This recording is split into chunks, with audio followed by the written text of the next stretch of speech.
Hora de conversar com Mônica Bergamo. O assunto de hoje são ainda as consequências, repercussões da parada LGBTQIA+. Ontem que reuniu muita gente na Avenida Paulista em São Paulo, e a Mônica teve acesso a uma pesquisa que mostra o que os brasileiros e os moradores de outros 29 países pensam sobre os direitos da comunidade. E aí, Mônica, onde é que estamos no ranking da tolerância? Bom dia. Estamos mais ou menos, Megali, bom dia a todos. Pois é, foi uma pesquisa realizada pelo Instituto Ipsos, e ela revela, o Megali, que só a metade do Brasil, um pouquinho mais, 51% dos brasileiros concordam com a legalização do casamento entre pessoas do mesmo gênero. O levantamento foi feito em 30 países entre fevereiro e março desse ano, né? O nosso índice ficou 5 pontos, Megali, 5 pontos percentuais abaixo da média global, que foi de 56%. 56% é a média nesses 30 países de pessoas que aprovam o casamento entre pessoas do mesmo gênero. No Brasil, são 51%. 15%, outros 15%, dizem que os casais homoafetivos deveriam obter algum tipo de reconhecimento legal, mas não o casamento. E 20% preferiram não opinar, disseram que não sabiam direito sobre o assunto, né?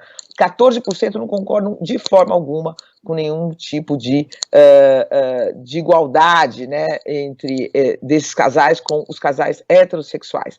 A gente pode se perguntar, né? Eu vou dar outros dados antes de falar um pouquinho de casamento e união estável, mas os países, por exemplo, para a gente ver a diferença do Brasil com alguns outros países, na Holanda, o Megali, 80% dizem que sim, que as pessoas do mesmo sexo, do mesmo gênero, podem se casar, né? Devem ter esse direito. Na Espanha, 78% dizem que concordam com o casamento de pessoas homoafetivas, né?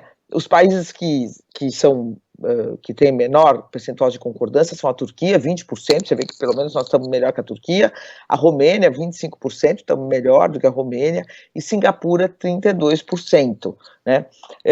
A pesquisa mostrou, por um outro lado, que 69%, 7 em cada 10 brasileiros, dizem que casais do mesmo sexo devem ter direitos garantidos para adoção de filhos. Então, concordam que eles podem ter filhos, podem ser uma unidade familiar, né? E isso até é curioso porque está acima da média global, que foi de 64%. Agora, ô Megali, é curioso porque hoje em dia casamento e união estável é quase que a mesma coisa, né? Então, se é quase que a mesma coisa, por que as pessoas não podem ter finalmente o direito de se casar, né? Essa é a grande pergunta. O que acontece? O casamento, ele tem um ritual diferente. O casamento, você tem o cartório examina toda a sua documentação, tem que ter testemunha, tem que ter um juiz de paz que vai lá e assina o casamento. Então, ele é mais regulado pelo Estado. Então, quando os direitos de uma pessoa casada, eles são muito automáticos, né? Não existe nenhum tipo de questionamento. Ah, mas morava junto ou não morava junto? Ah, mas isso ou mais aquilo? Você não tem que apresentar documentos extras, prova nenhuma, para ter pensão de INSS, plano de saúde, nada, nada. Na união estável, que te dá o direito às mesmas coisas, praticamente, muitas vezes há questionamentos e a necessidade de apresentar uma ou mais provas de que aquela união estável existia. Então, essa é um pouquinho a diferença, ela é sutil, mas ela não é nula, né? Não é zero. Então, se as pessoas, é tudo quase igual, por que impedir as pessoas de fazerem esse ritual frente ao Estado brasileiro, né? Para que elas possam, de fato, se casar e ter todos esses direitos. Então, é curioso que ainda hoje tenham pessoas contrárias a isso, né, Megali? Mas essa pesquisa mostra isso e mostra um pouco o nosso lugar no mundo, que não é dos piores, mas também está longe de estar entre os melhores, Megali.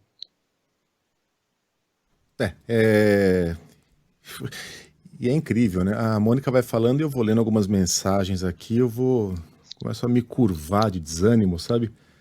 Porque uma lógica do dois ladismos, né? Que não faz muito sentido. Ah, mas são pessoas que querem direitos, mas não respeitam. Mas não respeitam o quê?